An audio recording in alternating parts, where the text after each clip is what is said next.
사연 시작하기 전에 무료로 할 수 있는 구독과 좋아요 부탁드립니다. 세상살이 이야기를 찾아주신 고마운 분들께 기쁨과 행복이 가득하시길 바랍니다. 저는 오늘 40년을 같이 산 남편에게 이혼하자고 말했습니다. 이유는 단순합니다. 그 사람이 누군지 전혀 기억이 나지 않았거든요. 정혜야, 나야. 당신 남편 성호.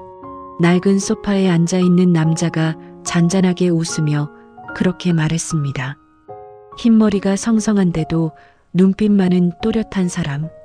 주름진 손등에 결혼 반지가 반짝였지만 제 머릿속 어디에도 이 사람에 대한 기억은 걸려있지 않았습니다. 죄송한데요. 제가 남편이 있다는 건 알겠는데 얼굴이 자꾸 낯설어요. 내 말에 남자의 미소가 아주 살짝 흔들렸습니다. 괜찮아. 의사 선생님도 그럴 수 있다고 했어. 오늘은 그냥 아저씨라고 불러도 돼. 나는 얼어붙은 손으로 무릎 위 담요를 꼭 쥐었습니다. 주방 식탁 위에는 노란 포스트잇들이 전쟁 난 듯 붙어 있었습니다. 냉장고 이 안에 밥, 반찬 있음. 벽시계 아래 오늘은 화요일. 병원 가는 날. 현관문 밖에 혼자 나가지 말 것. 그리고 거실 TV 옆에는 커다란 글씨로 이렇게 적혀 있었습니다. 나는 치매 초기입니다. 놀라지 말고 다시 물어보고 다시 설명해 주세요. 그 글씨를 처음 봤을 때는 참담했지만 지금은 그냥 집안 인테리어처럼 느껴졌습니다. 정혜야, 나 다녀올게. 오늘 낮에는 주간보호센터 처음 가는 날이야. 거기 가면 또 할머니, 할아버지들 많대. 남자가, 그러니까 내 남편이라고 주장하는 사람이 조심스럽게 제 손을 잡으며 말했습니다. 아저씨도 같이 가요? 나도 모르게 그 말이 툭 튀어나왔습니다. 그가 잠시 멈칫하더니 씁쓸한 미소를 지었습니다. 나는 회사 좀 들렀다가. 근데 낮엔 거기 선생님들도 많고 혹시 무서우면 딸에게 전화해.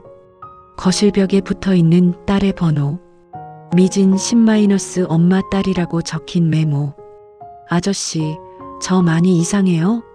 나지막이 묻자 그가 제 손등을 토닥였습니다. 아니, 당신은 그냥 조금 길을 잃었을 뿐이야. 천천히 우리 같이 찾아가면 돼. 그 말 속에 사무치는 무언가가 스며 있었지만 나는 끝내 정답을 찾지 못했습니다. 서울 변두리 지하철역에서 새 정거장만 더 가면 나오는 작은 노인 주간보호센터. 상가 건물 3층. 문을 열자마자 국 끓는 냄새랑 약한 소독약 냄새가 섞여 올라왔습니다. 안녕하세요, 어르신. 처음 오셨죠? 밝게 웃는 선생님이 내 팔을 살며시 잡았습니다. 네, 처음인데. 저 여기 왜 온다고 했었죠? 스스로도 답답한 질문이었지만 입 밖으로 나와버렸습니다. 여기 벽에 있잖아요. 선생님이 내 가슴에 달린 명찰을 가리켰습니다. 이름 김정혜. 진단경도 치매. 보호자 윤성호 남편. 치매 초기이시고요. 낮 동안만 여기서 다른 어르신들이랑 함께 지내시는 거예요. 미술도 하고 노래도 부르고 낮에는 여기, 밤에는 집. 그렇게 생각하시면 돼요. 아, 네. 입으로는 대답했지만 머리는 여전히 흐릿했습니다. 그때 뒤에서 낯익은 목소리가 들렸습니다. 오늘 새로 오신 분이 정혜 어르신이시죠? 돌아보니 거기에 한 남자가 서 있었습니다. 회색 카디건에 정갈한 셔츠, 나보다 조금 더 나이 들어 보이는 얼굴. 눈가에는 웃음주름이 깊었습니다. 우리 센터 자원봉사자 박진수 어르신이세요. 선생님이 소개했습니다. 그냥 진수라고 부르세요. 남자가 손을 내밀었습니다. 저는 정혜예요. 내 손이 그의 손을 잡는 동안 어딘가 이상한 기시감이 스쳐갔습니다. 분명 처음 보는 사람인데 이 손의 온도, 이 눈빛의 깊이가 낯설지 않았습니다. 혹시 어디서 본 적 있나요? 조심스럽게 물었습니다. 그는 살짝 웃으며 고개를 저었습니다. 아니요, 오늘이 처음인데요. 근데 신기하네요. 마치 오래전부터 알고 지낸 사람 같은 느낌이네. 그 말은 내가 하려던 말이기도 했습니다. 센터에서의 하루는 규칙적으로 흘러갔습니다. 아침 체조, 색칠하기, 점심 식사, 오후 음악 시간, TV 뉴스 시청. 가끔씩 나는 내 나이를 잊었습니다. 손에 색연필을 쥐고 해바라기 꽃잎을 칠하다가 갑자기 엄마가 보고 싶어졌습니다. 나는 몇 살이었더라. 엄마는 몇 살에 돌아가셨지. 머릿속이 뒤엉키면 아무것도 손에 잡히지 않았습니다. 그럴 때마다 늘 옆에서 누군가 손수건을 건넸습니다. 또 생각이 안 나요? 부드러운 목소리. 올려다보면 늘 박진수가 제 옆에 앉아 있었습니다. 내 뭔가 중요한 걸 놓치고 있는 기분이에요. 눈물이 볼을 타고 흘렀습니다. 중요한 걸 놓쳤으니까 이렇게 마음이 허전한 거겠죠. 근데 괜찮아요. 사람이란 게 다 그런 거니까. 안 잊어버리려고 애쓰는 사람보다 잊어버려서 다시 새로 사랑할 줄 아는 사람이 더 멋있을지도 몰라요. 그 말에 나는 코웃음을 쳤습니다. 제가 뭘 새로 사랑해요, 이 나이에. 그러자 그는 조용히 웃으며 물었습니다. 정혜 씨, 남편 있으세요? 나는 잠시 멍해졌다가 벽에 걸린 시계를 힐끔 봤습니다. 남편이라는 단어는 이상하게도 머릿속을 가려놓은 안개를 잠깐 걷어내는 효과가 있었습니다. 집 거실, 노란 포스트잇이 붙어있던 TV, 소파에 앉아있던 남자. 있어요. 있다고 써있더라고요. 내 말에 진수가 조용히 웃었습니다. 써있어요? 네. 집마다 포스트잇이 붙어있어요. 이 사람은 내 남편, 저 여자는 내 딸 이렇게 써놨어요. 안 써놓으면 자꾸 잊어버리니까요. 진수의 얼굴이 순간 굳어졌다 풀렸습니다. 그럼 남편분은 어떤 분인데요? 어떤 사람인가? 묻는 말은 간단한데 대답은 너무 어려웠습니다. 잘 모르겠어요. 착한 것 같기도 하고 미운 것 같기도 하고 가끔은 낯선 사람 같고 가끔은 세상에서 가장 미안한 사람 같고 머릿속에서 조각난 감정들이 튀어나왔습니다. 표정이 이상해졌는지 진수가 걱정스레 제 얼굴을 살폈습니다. 힘들면 말 안 해도 돼요. 대신 그 남편분이랑 처음 만난 날은 어땠는지 기억나요? 처음 만난 날. 이상하게도 그 말에는 번개 같은 장면이 붙어 있었습니다. 비 내리던 버스 정류장, 우산도 없이 서 있던 젊은 여자, 그리고 무심하게 우산을 내밀던 남자. 비 오는 날 버스 정류장이었어요. 나도 모르게 중얼거렸습니다. 그 사람이 우산을 씌워줬어요. 근데 웃기죠? 얼마나 당황했는지 그 사람 얼굴은 기억이 안 나요. 딱 우산만 기억나요. 빨간 체크무늬 우산. 진수가 눈을 지그시 감았다가 떴습니다. 빨간 체크무늬 우산 예쁘네요. 그가 나직이 말했다가 다시 저를 바라보며 웃었습니다. 기억이 안 나도 괜찮아요. 어차피 사람은 계속 변하니까. 그 남편분이 지금도 그때처럼 우산을 씌워주고 있을지 아니면 본인 우산만 쓰고 갈지 그 사람은 저를 버리지 않았어요. 말이 툭 튀어나왔습니다.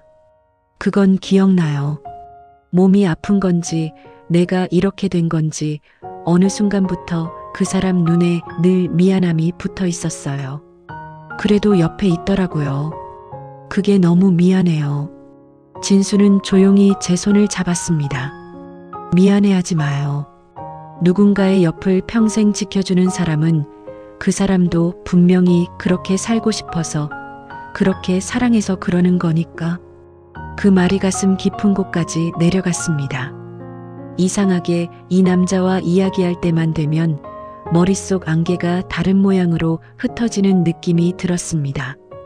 센터에 다니기 시작한 지 두어 주가 지나자 나는 어느새 박진수를 기다리고 있었습니다. 오늘은 안 오시나? 그가 늦게 오는 날이면 괜히 짜증이 났고 문 쪽만 자꾸 힐끔거리게 됐습니다. 정혜 어르신, 오늘도 박 어르신 찾으세요? 선생님이 장난스럽게 물었습니다. 아니에요, 뭐려. 입으로는 부정하면서도 볼이 뜨거워졌습니다. 두 분 보면 꼭 어린 연인들 같아요. 자꾸 같이 앉아 계셔서 우리가 눈치 보여요, 아주. 주위 할머니들이 깔깔 웃었습니다. 그 말에 심장이 쿵 내려앉았습니다. 연인이라니요. 저 남편 있는 사람이에요.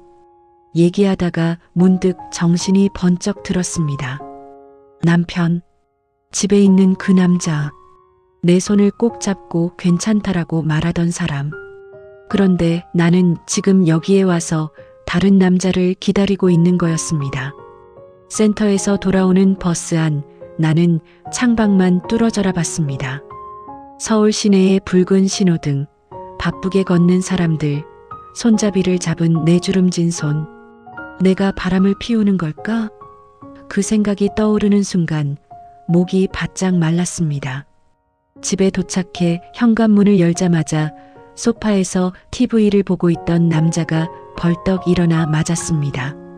정혜야, 잘 다녀왔어? 힘들진 않았고? 나는 그 얼굴을 조심스럽게 바라봤습니다.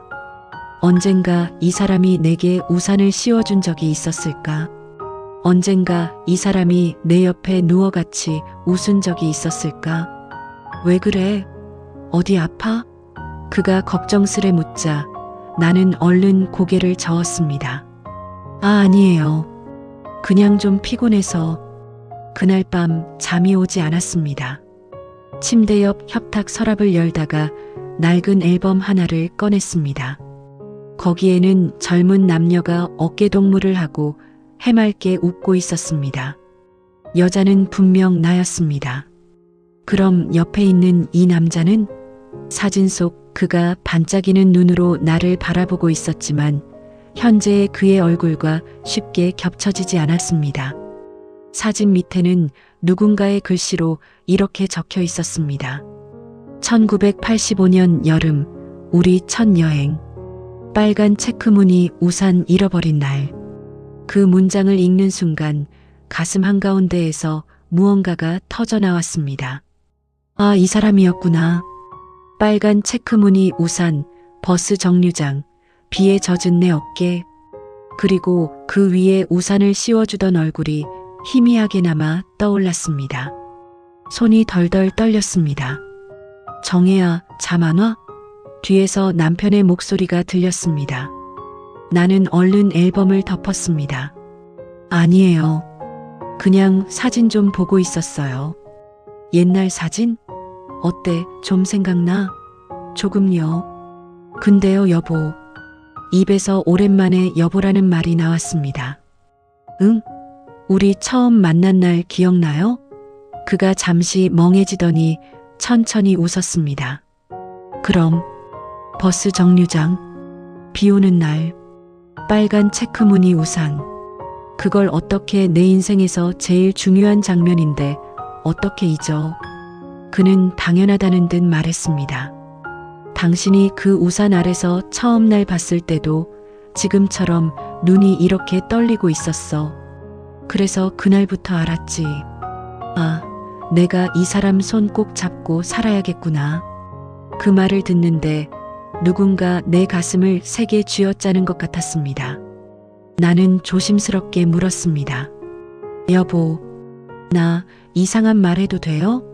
그럼 당신은 무엇이든 해도 돼. 그의 대답에 눈물이 맺혔습니다. 나 요즘 센터에서 한 남자를 자꾸 기다려요. 허구한 날 이야기를 나누고 그 사람 오면 괜히 기분이 좋아지고 그게 너무 죄책감 들어요. 남편의 얼굴이 순간 굳어졌습니다. 눈빛 깊은 곳에서 뭔가가 살짝 흔들렸습니다. 그 사람 이름이 뭐야? 조용히 묻는 목소리. 박진수요. 그가 살짝 고개를 떨궜습니다. 그래 한참 동안 아무 말도 하지 않았습니다. 그러다 이불 속으로 몰래 손을 집어넣어 내 손을 꼭 잡았습니다. 정혜야. 더 낮은 목소리. 목이 메어 제대로 대답이 나오지 않았습니다. 미안하다. 예상치 못한 말이었습니다. 왜요? 왜 여보가 미안해요? 내가 너한테 너무 많은 걸 기억하라고 강요하고 있었던 것 같아서. 그날 밤 우리는 더 이상 아무 말도 하지 못했습니다. 내 눈은 한참 동안 어둠 속 천장을 헤매다가 결국 뜨거운 눈물 속에서 감겼습니다. 며칠 후 딸 미진이 퇴근 후 집에 들렀습니다. 엄마, 오늘 컨디션 어때? 언제부턴가 딸이 집에 오면 나는 조금 긴장했습니다. 내 이름을 또 묻는 건 아닌지, 오늘이 무슨 요일인지 다시 확인해야 하는 건 아닌지. 그냥 그래. 오늘도 거기 갔다 왔지 뭐. 센터? 엄마, 거기 적응 잘하고 있어? 힘들진 않고? 나는 잠시 망설이다가 문득 묻고 싶었던 말을 꺼냈습니다. 미진아. 응? 너 박진수 씨 알아? 딸의 손에 들려있던 컵이 살짝 흔들리는 게 보였습니다. 박진수? 응. 센터에서 나한테 잘해주는 아저씨. 봉사 나온다던데. 그 사람 아는 사람이야? 미진은 잠시 숨을 고르더니 거실 한쪽에 앉았습니다. 엄마, 나 솔직하게 말해도 돼? 그 말을 듣는 순간 가슴이 철렁했습니다. 뭔데 무슨 일 있어? 딸이 조심스러운 눈빛으로 나를 바라봤습니다. 엄마, 예전에 엄마가 이런 말 한 적 있어. 나중에 내가 엄마를 못 알아봐도 엄마는 나를 알아봐줬으면 좋겠다고.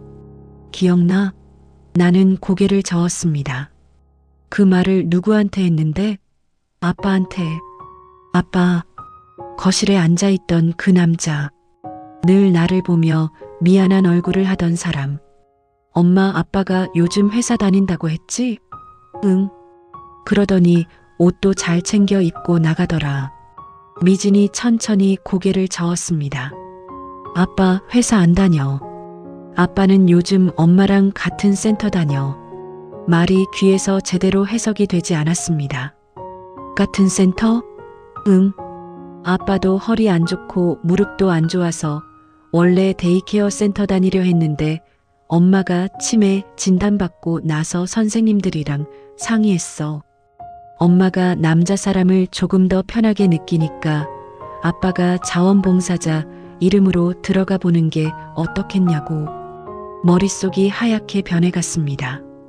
잠깐만, 그게 무슨 소리야? 그러니까 박진수가 아빠야. 딸이 조용히 말했습니다. 엄마 앞에서는 박진수라고 부르는 게 더 편하니까 아빠가 본인 이름 말고 옛날 친구 이름을 쓴 거야. 엄마, 섣불리 아빠라고 얘기하면 엄마가 더 혼란스러워 할까봐. 숨이 멎었습니다. 그럼 나 지금까지 같은 남자를 두 이름으로 사랑하고 있었던 것이었습니다. 한 이름은 집에 있는 남편, 다른 이름은 센터의 박진수. 아빠도 많이 힘들어. 집에서는 남편인데 센터에서는 엄마한테 처음 보는 아저씨처럼 대해야 하잖아. 근데도 아빠가 그러더라. 얘야, 너희 엄마가 나를 모르는 게 이젠 그렇게 무섭지 않다. 다만 그 사람 마음이 또 한 번 나한테로 와줬으면 좋겠다. 딸의 눈가가 붉어졌습니다. 엄마, 아빠가 매일 일기 쓰는 거 알아? 일기? 응. 오늘 아내와 세 번째로 다시 사랑에 빠졌다. 이런 식으로. 엄마한테는 맨날 첫날이니까. 그 말을 듣는 순간 내가 몇 번이나 같은 사랑을 시작했을지 가늠조차 되지 않았습니다. 다음 날 센터에 가는 길 내 심장은 미친 듯이 뛰었습니다. 박진수는 성우다. 내 남편이다. 40년 동안 내 옆에 있던 사람이다. 딸에게 들은 말을 머릿속에서 계속 되뇌었지만 조각난 기억은 쉽게 하나로 붙지 않았습니다. 센터 문을 열자 늘 그 자리에 있던 남자가 서툰 미소로 서 있었습니다. 정혜 씨, 오늘은 좀 덜 추워요? 나는 잠시 그를 바라보다가 조심스럽게 말했습니다. 아저씨 아니, 진수 씨. 네. 혹시 다른 이름도 있어요? 그가 잠깐 눈을 크게 떴다가 미묘하게 웃었습니다. 왜요? 제가 또 깜빡 잊어버린 이름이 있나요? 장난처럼 던진 말이었지만 내 귀에는 다른 의미로 들렸습니다. 미진이가 말해줬어요. 진수 씨가 아니, 아저씨가 집에 있는 내 남편이라고. 그의 얼굴이 천천히 굳어갔습니다. 센터 복도의 소음이 한꺼번에 사라지는 느낌이었습니다. 미진이가 그랬어요? 네. 그래서 괜히 여기 오기가 무서웠어요. 제가 다른 남자한테 마음 흔들린 줄 알았는데 알고 보니 내 남편한테 2번 반한 셈이라면서 딸은 웃더라고요. 나는 말끝을 감추지 못했습니다. 근데 웃음이 안 나요. 나는 왜 여보를 이렇게 멀리 돌아서 다시 만나야 했을까요? 그는 한참 나를 바라보았습니다. 눈동자 안에 수없이 붙였다 떼어낸 포스트잇만큼 많은 감정들이 번쩍였습니다. 정혜아. 그가 처음으로 내 이름을 그렇게 불렀습니다. 시도 어르신도 붙지 않은 오직 우리 둘만 알던 호칭. 응목이 메어 제대로 대답이 나오지 않았습니다. 나는 계속 고민했어. 언제쯤 진실을 말해야 할까? 언제쯤 당신이 날 다시 알아볼까? 근데 결론은 늘 같았어. 당신이 기억하든 못하든 나는 어차피 당신 옆에 있을 거라는 거. 그의 목소리가 살짝 떨렸습니다. 처음 당신 진단 받았을 때 나도 미쳤지. 의사 선생님 앞에서 이혼하겠다고 소리쳤어. 기억 못하는 사람이랑 어떻게 사냐고. 근데 집에 와서 당신 자는 얼굴 보니까 그 말이 다 거짓말이더라. 그는 조용히 웃었습니다. 그래서 생각했지. 치매가 우리 인생을 망쳐놓은 게 아니라 한 번 더 연애할 기회를 준 거라면 어떨까? 내가 당신한테 첫눈에 반했던 것처럼 이번에는 당신이 나를 다시 선택하게 해보면 어떨까? 눈물이 주르륵 흘러내렸습니다. 근데 난 기억도 못하는데 무슨 선택을 해요? 그가 내 손을 꼭 잡았습니다. 머리가 아니라 마음으로 하는 선택도 있잖아. 여기서 당신이 날 볼 때 웃는지, 짜증내는지, 눈을 피하는지, 그거 보면서 나는 매일 묻는 거야. 오늘 이 여자는 날 사랑할 준비가 됐나?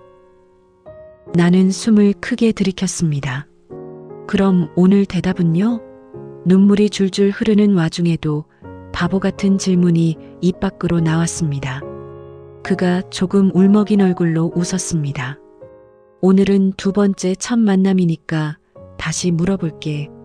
정혜 씨, 나랑 다시 한번 사귀어 보실래요? 심장이 단단하게 죄어오르면서도 이상하게 편안했습니다. 네. 단 한 글자. 그 대답이 나오기까지 40년이 걸렸고 또 3번째 연애였다면 더 오래 걸렸을지도 모릅니다. 하지만 그 순간만큼은 모든 시간이 하나로 합쳐지는 느낌이었습니다. 그날 이후 우리는 이상한 부부가 되었습니다.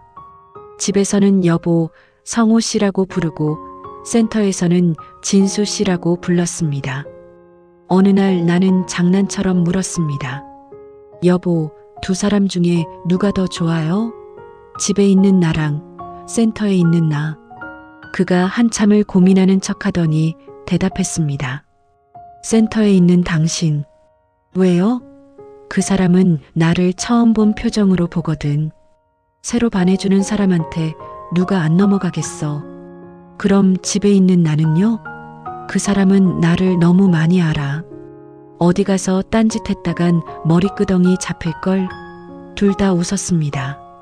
그렇게 농담을 주고받으며 우리는 조금씩 서로에게 익숙함과 설렘을 동시에 느끼는 이상한 관계에 익숙해져 갔습니다. 그런데 인생은 늘 한 번 더 뒤통수를 칩니다. 어느 날 센터에서 돌아오는데 남편이 버스 손잡이를 꽉 잡은 채 멍하니 서 있었습니다. 여보, 손 아파요? 응? 아니야. 늘 또렷하던 그의 눈이 어딘가 허공을 헤매고 있었습니다. 처음엔 피곤해서 그런 줄 알았습니다. 하지만 며칠 뒤 딸이 심각한 얼굴로 말했습니다. 엄마, 아빠 검사 결과 나왔어. 불길한 예감이 머리끝까지 치솟았습니다. 왜, 무슨 일 있어? 아빠도 치매 초기래. 시간이 멈추는 느낌이었습니다. 둘 다 같은 병원, 같은 의사 선생님 밑으로 관리 들어갈 거야. 의사 선생님이 그러시더라. 이제부터는 두 분이 서로의 거울이 되어줄 겁니다. 한쪽이 잊을 때 다른 쪽이 붙잡아 줄 거고, 나중엔 둘 다 잊어버리겠지만 그래도 가슴이 먼저 기억할 거예요. 라고. 나는 머리를 싸쥐고 웃음이 나왔습니다. 우리 부부 참 대단하지 않냐? 기억도 같이 잃어버리네. 눈물이랑 웃음이랑 한꺼번에 쏟아졌습니다. 남편은 손을 탁자 위에 올려놓고 중얼거렸습니다. 이제 일기 2권 써야겠네. 일기? 응. 지금까지는 오늘 아내와 다시 사랑에 빠졌다는 일기만 썼는데, 이제는 오늘은 아내랑 같이 뭘 잊어먹었는지 쓰는 일기도 써야지. 딸이 코웃음을 쳤습니다. 엄마, 아빠는 어떻게 이렇게 상황이 돼도 웃기냐? 그 말에 우리 셋은 한참 동안 웃었습니다. 웃음 속에 온갖 두려움과 슬픔이 섞여 있었지만 그래도 웃었습니다. 시간이 조금 더 흘렀습니다. 나는 여전히 어제 먹은 반찬 이름도 까먹기 일쑤입니다. 가끔은 딸 이름이 생각나지 않아서 저기, 너 이렇게 부를 때도 있습니다. 남편도 요즘 자꾸 숟가락을 냉장고에 넣어둔다든지 가스불을 켠 줄 잊어버리고 TV 앞에 앉아 있다가 딸에게 혼나곤 합니다. 두 분이 합쳐서 기억 하나면 좋겠다, 정말. 미진이 혀를 찹니다. 그럴 때마다 남편은 이렇게 말합니다.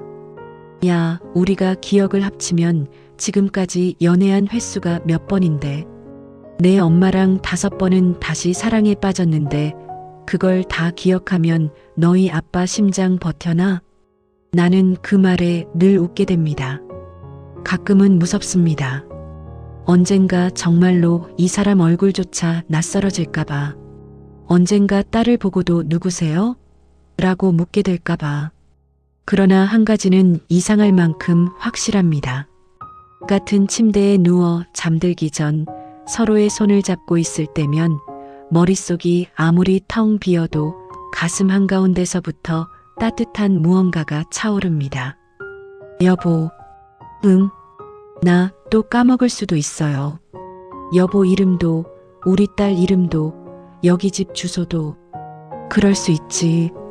그래도 한 가지만 꼭 기억해 주세요. 뭘? 여보를 사랑했던 여자가 한 명 있었다는 거. 이름이 김정혜였다는 거. 그 여자가 살다가 어느 날 길을 잃어버려서 몇 번이고 같은 사람한테 다시 사랑에 빠졌다는 거. 남편이 조용히 웃었습니다. 알지. 그리고 한 남자가 있었어. 이름이 윤성호였는데 그 남자는 평생 같은 여자한테 5번, 아니 10번도 넘게 다시 반했대. 그게 그 사람 인생에서 제일 잘한 일이었대. 우리는 서로를 보며 웃었습니다. 눈 밑에는 주름이, 기억 속에는 구멍이 많이 생겼지만 그 순간만큼은 어느 젊은 날의 우리와 하나도 다르지 않았습니다. 어느 날 센터에서 사진 촬영 행사를 했습니다. 오늘은 사랑하는 사람과 함께 사진 찍는 날이에요. 선생님이 밝게 말했습니다. 다른 할머니, 할아버지들은 손녀, 아들, 며느리 손을 붙잡고 순서대로 서 있었습니다. 우리 차례가 되자 선생님이 물었습니다. 두 분은 어떤 사이세요? 부부이세요? 그 질문에 나는 잠시 멈칫했다가 살짝 고개를 갸웃했습니다. 글쎄요, 가끔은 처음 보는 사람 같고, 가끔은 나보다 나를 더 잘 아는 사람 같고, 가끔은 내가 두 번째로 사랑하게 된 사람 같고, 가끔은 40년을 같이 산 사람 같아요. 남편이 그 옆에서 웃었습니다. 저 사람은요, 선생님. 치매로 기억을 잃었는데 그래도 매번 저한테 다시 반해주는 사람입니다. 그게 내 인생 최고의 행운이에요. 카메라 플래시가 터졌습니다. 그 순간 나는 손을 뻗어 남편의 손을 꼭 잡았습니다. 나중에 그 사진을 인화해서 우리 집 거실에 걸어두었습니다. 그 아래 딸이 또박또박 글자를 써붙였습니다. 비록 머리는 잊어도 마음은 매일 다시 사랑에 빠지는 우리 엄마 아빠. 가끔 그 글씨를 읽다가 문득 기억이 안 날 때도 있습니다. 저 사람이 정말 내 남편이었나? 그러다가 고개를 돌려 옆에서 졸고 있는 남자를 보면 이상하게도 가슴이 먼저 대답을 해줍니다. 아, 맞다. 내가 또다시 사랑에 빠진 그 사람. 그러면 나는 살짝 웃으면서 그의 손을 잡습니다. 비록 우리가 언제 어디서 처음 만났는지는 정확히 기억나지 않아도 지금 이 순간 같은 소파에 앉아 서로의 체온을 나누고 있다는 사실만은 또렷하게 느껴지니까요. 어쩌면 우리 부부에게 치매는 이런 의미인지도 모릅니다. 한 사람을 평생 한 번 사랑하는 게 아니라 평생 처음처럼 다시 사랑할 수 있는 기회. 그렇게 생각하면 조금은 덜 무섭습니다. 그리고 조금은, 아주 조금은 감사하기도 합니다. 오늘도 현관 옆 포스트잇에 이렇게 적어둡니다. 윤성우 남편, 김정희 아내. 오늘 할 일 이 사람을 다시 사랑할 것. 혹시 내일 아침 그걸 잊어버리더라도 괜찮습니다. 어차피 나는 또다시 이 사람에게 처음처럼 사랑에 빠질 테니까요. 우리네 세상살이 이야기 시청해 주셔서 감사합니다. 구독과 좋아요 부탁드리고 다음 사연으로 인사드리겠습니다. 감사합니다.